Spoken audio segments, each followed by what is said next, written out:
Not only giving our busted belongings a second lease of life, but at this shop in Selkirk they're also trying to repair the damage being done by a throwaway society. It opened just last week and it's already proving popular. I brought in an old Kenwood mixer that's been in the family for a while, and these days it seems harsh just to throw something away because it's not working. If it is possible to repair it, why not do that? And why go to all the expense of buying a new one?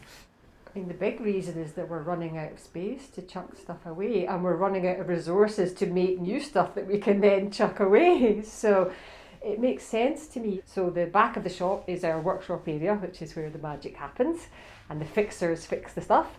And the front of the shop, it's crafts, and any money that we make from selling the crafts goes to support the repairs and keep it affordable. All of our crafters, we encourage them to be as sustainable as possible, so to use stuff that would have ended up in landfill. And it's not just about fixing old toasters and kettles, but those items with sentimental value too. The very first job I got was a child's bicycle, which the child had died young, and his mother wanted the bicycle as a keepsake. So we restored it, and it's now standing in her living room as a memento to the little son that she lost. It was really nice to work on because you were doing it for a real purpose. And over in Lauder, the repurpose and reuse mantra continues. Here, groceries aren't shrouded in plastic bags and boxes, but customers bring their own containers. Even used shampoo bottles and cleaning products can be refilled. I think people really want to be able to shop sustainably. People really want to change this terrible situation that we've seemed to have ended up in, and want the choice to be able to shop without single-use plastic. And that's really what most of it's about. It's packaging, but particularly single-use plastic.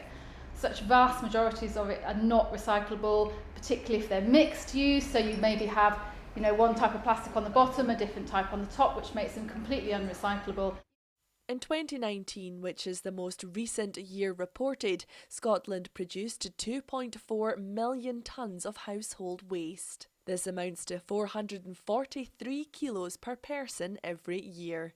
52,000 tonnes of this was produced in the Scottish borders, but that number's been reducing since 2011, and Zero Waste Scotland says projects like these do help. Our consumption habits are having a massive impact on the environment. So I said 4/5 of the carbon footprint of Scotland is from the products and materials we consume. Every time we're making a new laptop or a new mobile phone, we're having to get new resources that are having to be mined, they're having to be transported.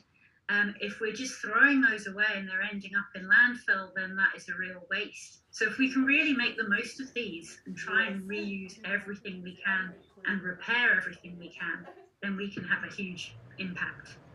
In order to reduce our household waste and the environmental damage that causes, projects like these are asking us to reuse as much as possible and bin the habit of throwing stuff away instead. Claire McNeil, ITV News.